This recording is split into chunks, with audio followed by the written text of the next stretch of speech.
You are picking up some serious skills. In this level, you'll learn to change between 4 different open chords, which will add a great number of songs to your repertoire. It might look and sound difficult, but increasing from 3 to 4 chords isn't actually that hard, as long as you've memorized the chords. One thing you really should try to do is stop looking at your fretting hand each time you grab a chord. Your eyes should be on the tablature as much as possible, so you can see what's coming next and get prepared.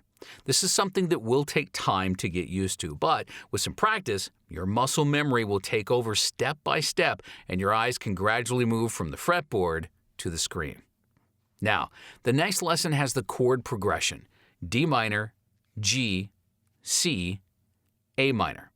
Remember the hints on how to move from a D to a G? Well, that goes for D minor to a G too. So keep your ring finger in the same position and only move the other fingers.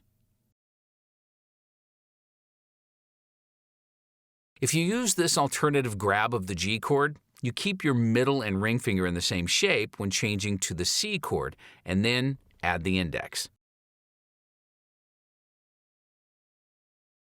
And when going from C to A minor, you only move your ring finger from here to here.